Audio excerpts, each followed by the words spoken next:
Hey Wonders, it's Allie. Thanks so much for joining me for another video here at Wonderland. Today's video I'm going to review Moonscars, which is a Metroidvania that came out on September 27. I do have a first video that I made with upcoming Metroidvanias where I mentioned Moonscars. So right now I'm just going to give you guys a review, let you know how the game plays, and if you're interested, maybe you'll be able to push it up in your backlog.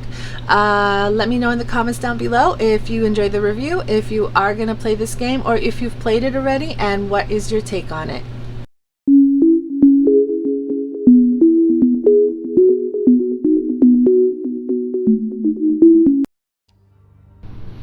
Moonscars is a very dark, bloody, and action-packed game with a very vigorous, focused gameplay. You're either swinging your blade repeatedly or dashing through enemies to get through some levels. Otherwise, there's no rest for Irma. With a focused art style of impressionism mixed in with a monochrome influence, this game is definitely eerie, especially with the orchestral style music playing in the background, making this game a great choice as one of your go-to games this Halloween. The game itself is short. It seems like it takes around 14 hours to beat the game at your slowest pace, so it's one of those shorter Metroidvanias. Still, this game can be quite rewarding. You begin the game playing as Great Irma, a clay-born warrior created by the sculptor.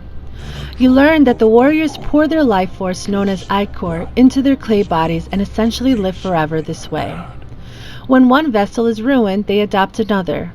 This is shown from the very beginning of the game when we witnessed Irma's death. Irma's main goal in the game is to locate the sculptor, and as you advance in the game you begin to learn about Irma and her reasoning for looking for him, as well as getting to know her team members and what exactly happened. Don't get discouraged if you don't understand the story in the beginning. You won't really understand it as you progress, and eventually it may or may not make sense to you.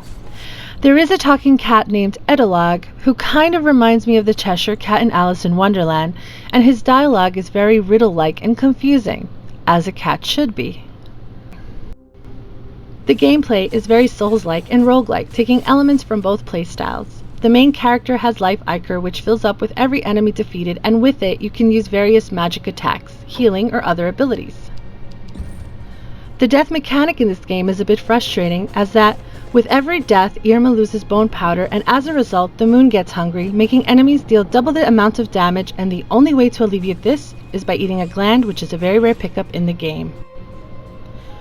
If you pass a mirror, it is a save spot. However, be aware that every time you save, you will essentially leave behind a piece of you, a doppelganger, who will have to fight to regain a special ability. This is to keep the game interesting and for Irma to try a variety of special weapon attacks. You also get something called Spite, which is a leveling up system where you can stack stats that will raise your power as you progress the game, keeping in mind that if you die or save, you will lose this stat and start over, kind of like in a roguelike genre.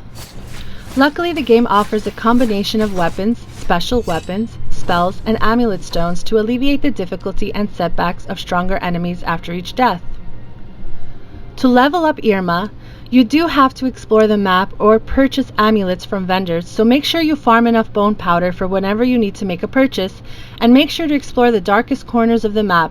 You never know what you can find. The only negatives that I have encountered in this game is the parry ability. For me personally, I felt the parrying was difficult to master, but an important technique in the game if you wanted to take on the larger enemies and the boss fights. There weren't many mirrors to save at as well, but this is a given considering it's a Souls-like game. Since when has it been easy to recover after a death in one of those? Finally, dying and dealing with stronger enemies can get annoying pretty fast, so that's another issue. The combat system is pretty simple. I use an Xbox One controller, and the X button will be pressed repeatedly, and you will be utilizing the left and right bumper so often that hopefully the controller outlasts after this game. The Y button is for the special weapon attack, but I will honestly say that I forget this ability exists and almost never use it. Finally, fighting enemies will be about strategy and utilizing the environment to help you beat some of the buffed enemies, and eventually learning their patterns will help you better yourself with each fight. With patience, balance, and perseverance, this game is a great addition to your Metroidvania collection. And there you have it, Wonders. That was the review for Moonscars. Thanks so much for staying till the end of this video. If you have any ideas for future content that you'd like to see on my channel, please leave me a comment down below.